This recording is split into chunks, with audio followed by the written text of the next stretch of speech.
আসসালামু আলাইকুম সবাইকে। DM medical student and doctor গ্রুপের পক্ষ থেকে সাথে আছে মোহাম্মদ সাফাতুল ইমন। আজকে আমাদের সামনে যে টপিকটি নিয়ে আলোচনা করব সেই টপিকটি হচ্ছে ক্রনিক জিঞ্জাইভিটিস। চলুন তাহলে শুরু করি। Chronic gingivitis is asymptomatic low grade inflammation of the gingiva induced by bacteria plaque growing along the gingival margin. অর্থাৎ বলা হচ্ছে এটার যে ক্রনিক জিঞ্জাইভিটিস রয়েছে এই ফেজটা হচ্ছে সাধারণত অ্যাসিমটোমেটিক হয় এবং এক্ষেত্রে হচ্ছে আমরা ক্রনিক ইনফ্ল্যামেটরি স্টেজ দেখতে পাই। আর এই ক্রনিক ইনফ্ল্যামেটরি স্টেজটা আলটিমেটলি হচ্ছে আমার ইনডিউসড কার মাধ্যমে, ব্যাকটেরিয়া প্লাগের মাধ্যমে, হ্যাঁ, যেটা হচ্ছে আমার অ্যালং যে জিঞ্জেভাল মার্জিন রয়েছে ওই মার্জিন বরাবর একুমুলেশন হয়ে ওখানে গ্রো করা শুরু করে। এরপরে বলা হচ্ছে chronic gingivitis always precedes development of chronic periodontitis. অর্থাৎ বলা হচ্ছে ক্রনিক জিঞ্জাইভিটিস যদি আমরা কী করি, কোনো কারণে ভালো মতো ট্রিটমেন্ট করতে না পারি, তাহলে আলটিমেটলি ওটা হচ্ছে ক্রনিক পিরিয়ডাইটিস ডেভেলপ করতে পারে। But not all gingivitis will progress. হ্যাঁ, কিন্তু সব ধরনের জিঞ্জাইভিটিস আমার কী হয় না, প্রোগ্রেস হয় না। That distinguish feature between chronic gingivitis and the onset of periodontitis is loss of bone at the alveolar crest.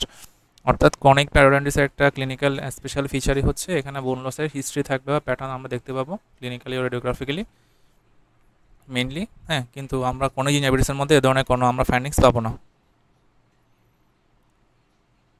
এরপর আমরা যদি দেখি ফ্যাক্টরস কন্ট্রিবিউটিং টু এক্সারবেটিং ক্রনিক জিঞ্জাইভিটিস, তাহলে এক্ষেত্রে আমার দুই ধরনের ফ্যাক্টর কাজ করে, একটা হচ্ছে লোকাল ফ্যাক্টর, একটা হচ্ছে আমার সিস্টেমিক ফ্যাক্টর।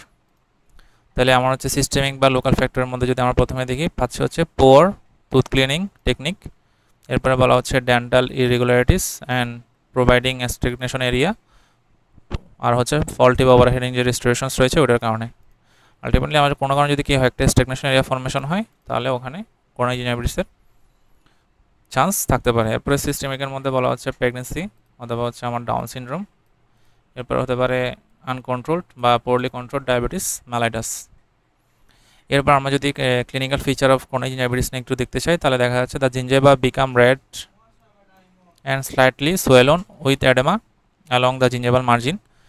হ্যাঁ, এরপরে বলা হচ্ছে chronic hyperplastic gingivitis is a term sometimes given to a chronic gingivitis in which the gingiva appears to be enlarge. অর্থাৎ বলা হচ্ছে ক্রনিক জিঞ্জাইভিটিসের মধ্যে আমরা মেনলি হচ্ছে রেড এবং স্লাইটলি সোয়েলন জিঞ্জেভাল মার্জিন পাই। তো অনেক সময় হচ্ছে জিঞ্জেভাল ওভারগ্রোথ আমরা দেখতে পাই। এর পাশাপাশি যদি আমরা জিঞ্জেভাল ওভারগ্রোথ আমরা দেখতে পাই বা কোনো কারণে যদি জিঞ্জেভার মধ্যে কী দেখা যায়, ফুলা দেখা যায়, তখন ওটাকে বলা হয় হচ্ছে ক্রনিক হাইপারপ্লাস্টিক জিঞ্জাইভিটিস। আমরা যদি আমাদের যে ফিগারটা রয়েছে 7.3, ওই ফিগারটার দিকে যদি একটু তাকাই তাহলে দেখা যাচ্ছে ফিগারের মধ্যে আর এই যে হচ্ছে florid bright red band of gingival inflammation results from very poor oral hygiene. তাহলে আমরা হচ্ছে এই যে জিঞ্জাইভালের মধ্যে আমরা একটু ব্রাইট রেড একটা অ্যাপিয়ারেন্স আমরা পাচ্ছি। যা এখানে হচ্ছে আমরা ব্রাইট রেড একটা অ্যাপিয়ারেন্স পাচ্ছি। এই অ্যাপিয়ারেন্সের কারণে আমরা একটা ব্রাইট রেড অ্যাপিয়ারেন্স পাচ্ছি।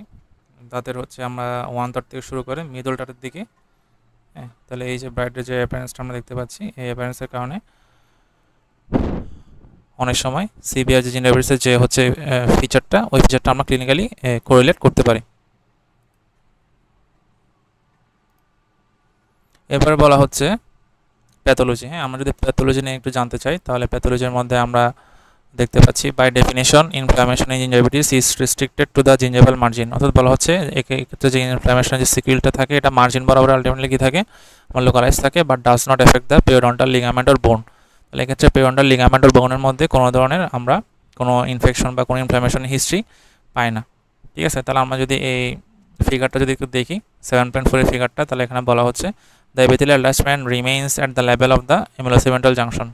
তো আলটিমেটলি এপিথেলিয়াল যে অ্যাটাচমেন্টটা রয়েছে এটা এমুলোসেমেন্টাল জাংশনের মধ্যে ভালো মতোই রয়েছে, এবং এক্ষেত্রে হচ্ছে আমার ইনফ্লামেটরি যে সেলটা রয়েছে ওই সেলটা হচ্ছে জাংশন এপিথেলিয়ামের ভিতরেই আছে। হ্যাঁ, আর পাশাপাশি এক্ষেত্রে হচ্ছে আমার কোনো ধরনের অ্যালভিওলার ক্রেস্ট বা অ্যালভিওলার বোনে কোনো রিজপশন আমরা দেখতে পাচ্ছি না। হ্যাঁ, আমরা যদি দেখি তাহলে আমাদের যে লাইনিংটা রয়েছে অ্যালভিওলার বোনের, হ্যাঁ, এই লাইনটা হচ্ছে একেবারেই ইনটেক্ট রয়েছে, মাঝখানে কোনো ধরনের গ্যাপ আমরা দেখতে পাচ্ছি না। এরপরে যদি আমরা বলি প্যাথোলজির মধ্যে, the development of gingivitis has been arbitrarily divided histologically into initial early established phases, হ্যাঁ, এবং the fourth stage is the advanced stage, যেখানে আলটিমেটলি ক্রনিক পিরিয়ডাইটিস ফিচারকে আমরা পেয়ে থাকি। হ্যাঁ, এবার হচ্ছে আমরা প্রত্যেকটা স্টেজ নিয়ে যদি একটু জানার চেষ্টা করি, তাহলে আমাদের যে ইনিশিয়াল স্টেজটা রয়েছে ক্রনিক জিঞ্জাইভিটিসের মধ্যে, তাহলে ওখানে হচ্ছে কী হয়, ওখানে বলা হচ্ছে এটা আমাদের প্লাক এক্সপোজার প্লাকে রেকমুলেশনে 24 থেকে 48 ঘন্টার মধ্যেই ফিচারগুলো দেখা যায়। যদিও ফিচারগুলো অনেক সময় ক্লিনিক্যালি ভিজিবল হয় না, কিন্তু আমরা অনেক সময় হিস্টোলজিক্যালি পেয়ে থাকতে পারি। এক্ষেত্রে বলা হচ্ছে প্লাকটা আমার জিঞ্জাভাল সালকাসের ভিতরে জমা হয়, পাশাপাশি ওখানে হচ্ছে আমার ভেসোডাইলেশন দেখা যায় ইনফ্ল্যামেটরি রেসপন্সের কারণে, এবং এক্ষেত্রে নিউট্রোফিলের হচ্ছে কার্যকারিতা বেশি থাকে। পাশাপাশি অনেক সময় এক্সোডেটও ফর্মেশন হতে পারে জিঞ্জাভাল সালকাসের মধ্যে। হ্যাঁ, কিন্তু আমরা ক্লিনিক্যালি মার্জিনটা কি দেখবো, জিঞ্জাভাল মার্জিনটা হেলদি দেখবো।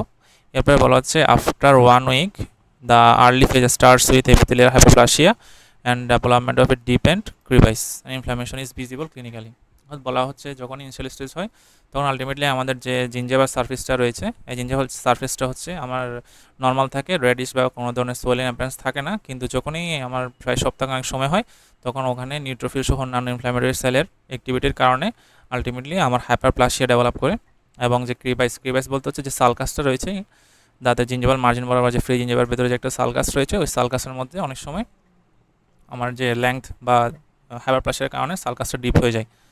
এরপরে বলা হচ্ছে established chronic জিঞ্জাইভিটিস।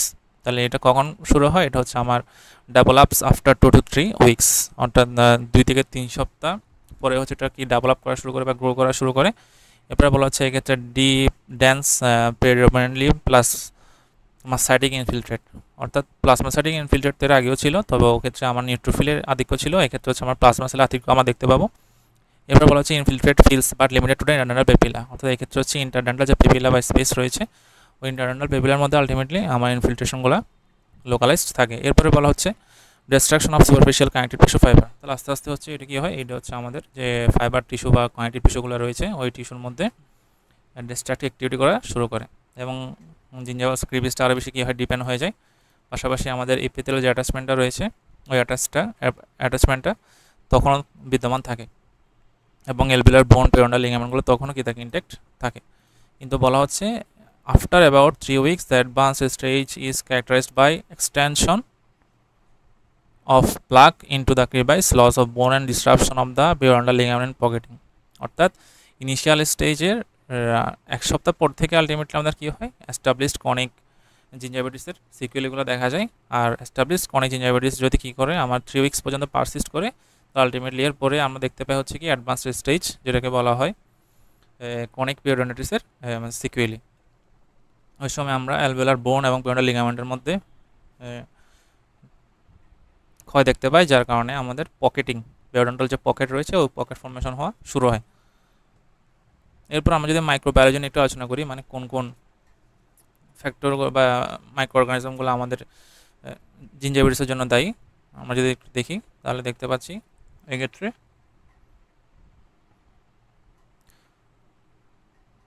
these bacteria often implicated in periodontitis due to the endotoxin production. হ্যাঁ, অর্থাৎ এক্ষেত্রে পেরিয়ডন্টিসের মধ্যে যে ব্যাকটেরিয়াগুলো রয়েছে ওই ব্যাকটেরিয়াগুলো কম বেশি আমার ক্রনিক জিঞ্জাইভিটিসের মধ্যেও পাওয়া যায়। হ্যাঁ, এক্ষেত্রে গ্রাম নেগেটিভ যে ব্যাকটেরিয়াগুলো রয়েছে, গ্রাম নেগেটিভ ব্যাকটেরিয়া নিয়ে যদি আমরা কথা বলি তাহলে দেখতে পাচ্ছি আমাদের মেইনলি হচ্ছে অ্যাক্টিনোব্যাসিলাস, মাইসিটোকমিডেন্স, এরপরে বলা হচ্ছে ফিউজোব্যাকটেরিয়াম নিউক্লিয়েটাম, পরফাইরোমোনাস জিঞ্জাইভালিস, হ্যাঁ, এরপরে প্রিবোটেল্লা ইন্টারমিডিয়া। এগুলো সবই হচ্ছে স্টার মার্ক করা।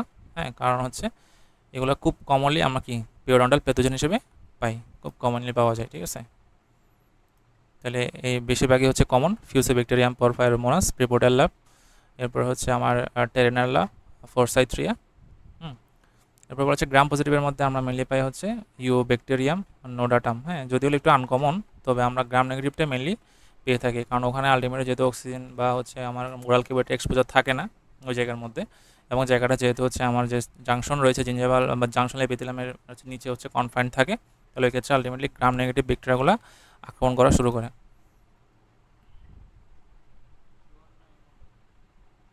এক্ষেত্রে বলা হচ্ছে more than 300 organisms in plaque and provided data to propose mass potential pathogens for periodontitis. অর্থাৎ বলা হচ্ছে এক্ষেত্রে প্রায় 300-এর অধিক অর্গানিজম আমরা ব্যাকটেরিয়া কালচার করলে পেয়ে থাকি, যার মধ্যে আমরা কমনগুলো মোটামুটি পড়েছি।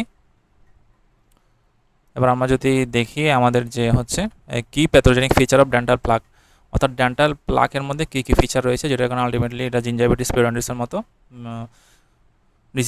ডিজিজগুলোকে হচ্ছে প্রোগ্রেস করতে সাহায্য করে। প্রথমত এটা হচ্ছে একটা ব্যাকটেরিয়াল বায়োফিল্ম, যেখানে হচ্ছে বিভিন্ন ধরনের ব্যাকটেরিয়াগুলো কী করে কলোনাইজেশন করা শুরু করে। এরপরে বলা হচ্ছে adapts to external stimulus is dynamic, অর্থাৎ অনেক সময় এটার মধ্যে যে বিভিন্ন ধরনের ব্যাকটেরিয়া টক্সিন থাকে বা বিভিন্ন ধরনের হচ্ছে ডেব্রিস থাকে, ওগুলো হচ্ছে আমার একসাথে এক ধরনের ডাইনামিক রেসপন্স দেখায়। এরপরে বলা হচ্ছে ফর্মস এক্সট্রাসেলুলার পলিস্যাকারাইড ম্যাট্রিক্স, অর্থাৎ একটা পলিস্যাকারাইড ম্যাট্রিক্স ফর্মেশন হয়, যার কারণে ব্যাকটেরিয়াগুলো এই ম্যাট্রিক্সের ভেতরে গিয়ে থাকে, সুরক্ষিত অবস্থায় থাকে। এরপরে বলা হচ্ছে has difference constituent flora in aerobic and anaerobic set. Ultimately প্লাগের মাধ্যমে আমাদের হচ্ছে এরোবিক কন্ডিশন এবং অ্যানারোবিক কন্ডিশনে কাজ করার মতো বিভিন্ন ধরনের মাইক্রোঅর্গানিজমগুলো এর ভেতরে অবস্থান করতে পারে। এবার বলা হচ্ছে আমার জিঞ্জাবার মধ্যে দুই ধরনের আমরা দেখতে পাই, একটা হচ্ছে হেলদি জিঞ্জাবার, একটা হচ্ছে আমাদের এক্সপেরিমেন্টাল আর আর্লি জিঞ্জাবা। হ্যাঁ, এর মধ্যে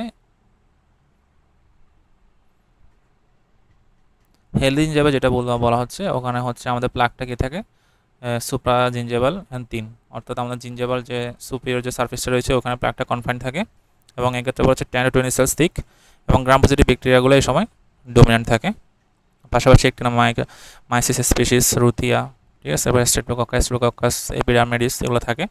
এটা বলা হচ্ছে 50% of the predominant cultivable flora, whereas gram negative bacteria only account for 30%, অর্থাৎ 50% হচ্ছে গ্রাম পজিটিভ থাকে আর গ্রাম নেগেটিভ থাকে হচ্ছে 30% মতো।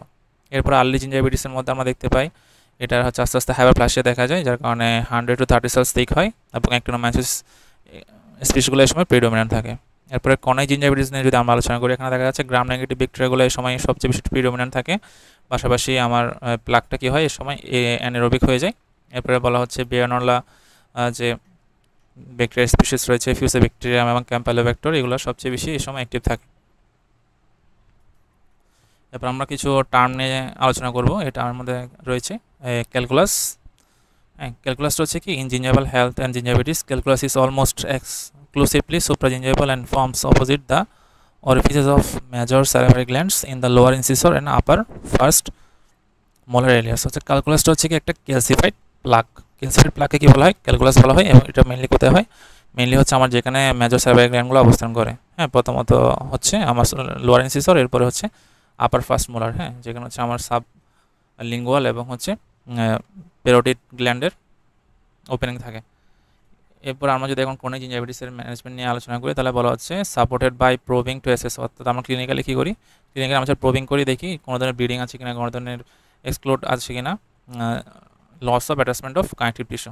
হ্যাঁ, এবার রেডিওগ্রাফি করে দেখি রেডিওগ্রাফির মধ্যে আমরা কোনো ধরনের ক্যাস্টাল অ্যালভিওলার বোন ইনটেক্ট আছে কিনা বা লস হয়েছে কিনা এটা দেখতে পাই। পাশাপাশি বলা হচ্ছে ডায়াগনোসিসটা আমরা কনফার্ম করি কিসের মাধ্যমে? জিঞ্জাইভিটিসের ইফেক্টিভ ওরাল হাইজিন মেজার হচ্ছে কিনা, হ্যাঁ, পাশাপাশি হচ্ছে ইফেক্টিভ টুথব্রাশিং হচ্ছে কিনা, হ্যাঁ, পাশাপাশি হচ্ছে ইন্টারনাল ক্লিনিং হ্যাবিটস ডেভেলপ করছে কিনা পেশেন্টের মধ্যে। হ্যাঁ, এগুলো সবগুলো যদি আমরা হচ্ছে কোঅপারেট করতে পারি, তাহলে আলটিমেটলি আমাদের যে কোনিক জিঞ্জাইভিটিস এটা হচ্ছে ক্রনিক পেরিওডন্টাইটিসের মধ্যে সিকুয়েলিতে পরিণত না হয়ে আমাদের হচ্ছে একটা ভালো রেজলিউশন করতে পারে।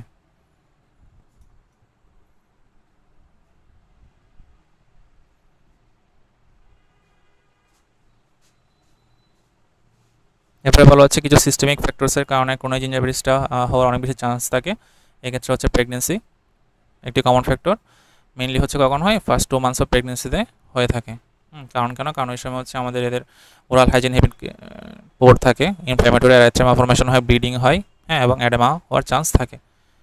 এবং এই সময় যেহেতু হচ্ছে বিভিন্ন ধরনের সিস্টেমিক কন্ডিশন চেঞ্জ হয়, পাশাপাশি হরমোনাল বিভিন্ন ধরনের হচ্ছে আমরা ডিসব্যালেন্স বা ইমব্যালেন্স দেখতে পাই। আলটিমেটলি ওটা হচ্ছে আমাদের ওরাল মিউকাস বা ওরাল হ্যাবিটের মধ্যেও এফেক্ট করে থাকে। তাহলে বলা হচ্ছে এই যে প্রেগনেন্সির মধ্যে আলটিমেটলি আমরা দেখতে পাচ্ছি প্লাগ একুমুলেশন হওয়ার পরে একটা ডিসক্লোজিং সলিউশন দিয়ে প্লাগটাকে হচ্ছে ভালো মতো কী করা হয়েছে? আমার ডিফারেন্সিয়েট করা হয়েছে। এজেন্ট হচ্ছে যে নর্মাল স্পেস রয়েছে বা নর্মাল যে টেক্সচার রয়েছে ওখানে লেগে আছে, আর যেখানে হচ্ছে আমার প্লাগের যে একুমুলেশন রয়েছে ওই জায়গার মধ্যে হচ্ছে এটি বিভিন্ন ধরনের গ্যাপ তৈরি করেছে। হ্যাঁ, এই যে প্লাগের এরিয়ার মধ্যে আলটিমেটলি এটা হচ্ছে এক ধরনের অ্যাপিয়ারেন্স বা রেডিশ একটা অ্যাপিয়ারেন্স এটা তৈরি করেছে। আর সেম পেশেন্ট 7.7 ফিগার আমরা দেখতে পাচ্ছি ভালো মতো ব্রাশ করার কারণে আলটিমেটলি যে ডিসক্লোজিং এজেন্টটা রয়েছে ওই এজেন্টটা হচ্ছে আর ইউজ করার পরে ওই সারফেসের বা টেক্সচারের মধ্যে লেগে থাকেনি। তো আজ এই পর্যন্তই, পরবর্তীতে আমরা নতুন কোনো টপিক নিয়ে আলোচনা করবো ইনশাল্লাহ। আসসালামু আলাইকুম।